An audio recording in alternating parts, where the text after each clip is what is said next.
ఇంకేమున్నాయా విషయాలు? ఎలా ఉంది పామరు? సీఎం గారు వస్తున్నట్టున్నారుగా.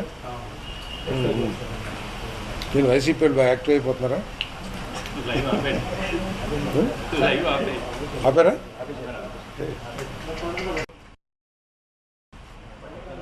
రెండు రోజుల నుండి వైఎస్ఆర్సీపీ నాయకులు లేని సమస్యను చిత్రీకరిస్తూ భయాందోళన రేకెత్తిస్తానికి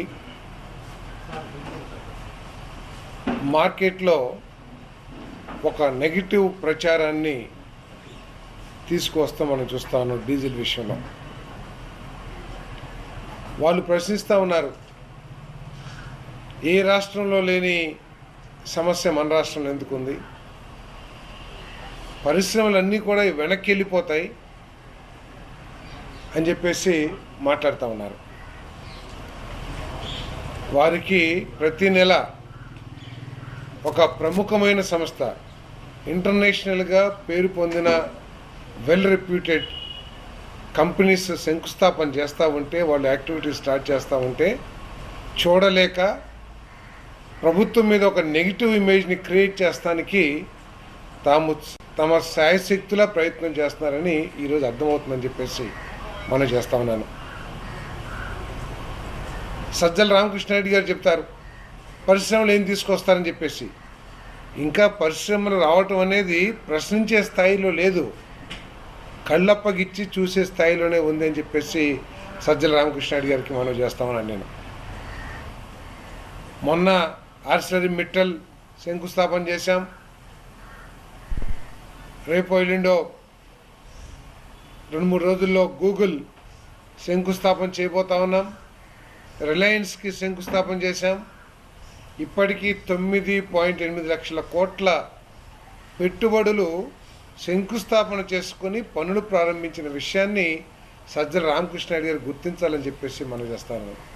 ఇంకా వారు 2019, 2024, 3లోనే ఉన్నారో లేకపోతే జగన్మోహన్ రెడ్డి గారికి మళ్ళీ 4 గోడలకి కన్ఫైన్ అయ్యారో నాకు తెలియదు. కానీ పరిశ్రమలు వస్తున్నాయి. రామకృష్ణారెడ్డి గారు పెద్ద ఎత్తున దేశంలో వచ్చిన పెట్టుబడుల్లో 25% పెట్టుబడులు ఆంధ్రప్రదేశ్కి రావటం ఈ కూటమి ప్రభుత్వానికి, కూటమి ప్రభుత్వ నాయకుడు చంద్రబాబు నాయుడు గారి క్రెడిట్ అని చెప్పేసి కూడా నేను ఈ సందర్భంగా తెలియజేస్తా ఉన్నాను. గతంలోకి వెళ్ళే పెట్టుబడులు ఈ రాష్ట్రం నుంచి పారిపోవట్లా, ఇంకా వస్తూ ఉన్నాయి. 2019, 2024లో ఎంతమంది ఈ రాష్ట్రం నుంచి పారిపోయారో ఒకసారి మనందరం కూడా ఆలోచించాలని చెప్పేసి మనం చేస్తా ఉన్నాను. పెద్ద పెద్ద కంపెనీలు, అమర్ రాజా కానివ్వండి, ఇంకా అనేక కంపెనీలు ఏ విధంగా ఈ రాష్ట్రం నుంచి తరలి వెళ్ళిపోయినాయో ఒకసారి చూసుకుంటే, ఈరోజు ఈ రాష్ట్రంలోకి తరలి వస్తున్న ప్రపంచం నుంచి నలుమూలల నుంచి ఈ రాష్ట్రంలో పెట్టుబడులు పెడతానికి ముందుకు వస్తున్న సంస్థలను చూసి ఆలోచించాలని చెప్పేసి మనం చేస్తాం. ఇకపోతే డీజిల్ ఏ రాష్ట్రంలో లేనిది చెప్పేసి పేరు నాని గారు, అదేవిధంగా కారుమూరి నాగేశ్వరరావు గారు, సజ్జల రామకృష్ణ గారు మాట్లాడుతున్నారు.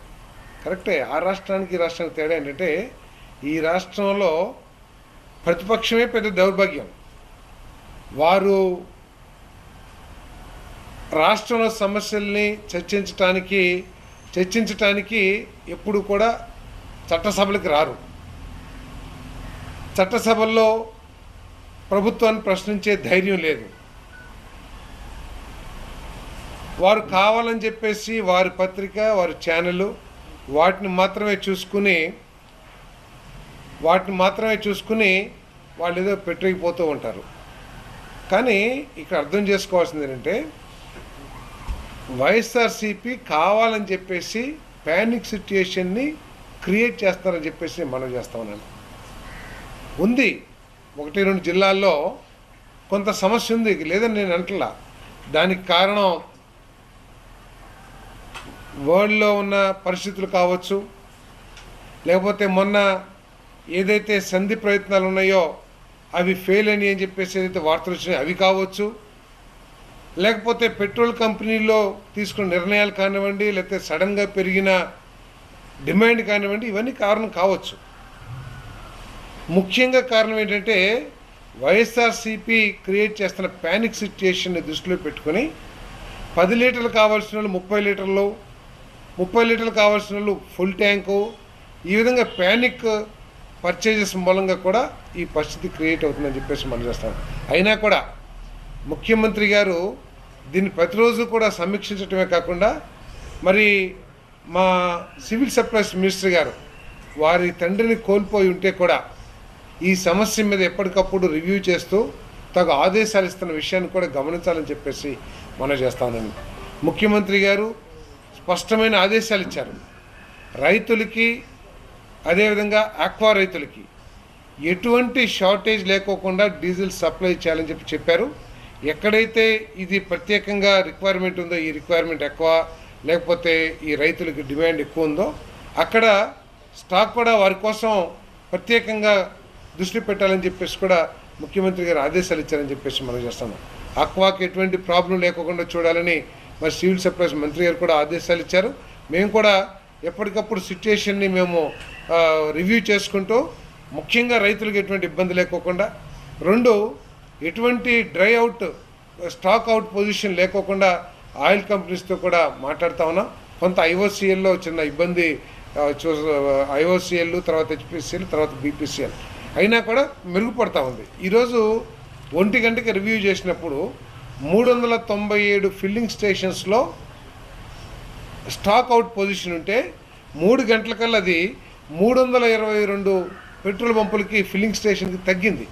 అంటే దాదాపు 75 డ్రై అవుట్ ఉన్న ఫిల్లింగ్ స్టేషన్స్లో స్టాక్ సప్లై చేయించాం. అదేవిధంగా ఈరోజు ఇంకా కూడా already tankers on the way ఉన్నాయి. తప్పకుండా ఈ రాత్రికి రేపటికి పరిస్థితి చాలా వరకు 90-95% మెరుగుపడుతుందని చెప్పేసి మనం చేస్తాం. ఎక్కడ కూడా ఇబ్బంది లేదు.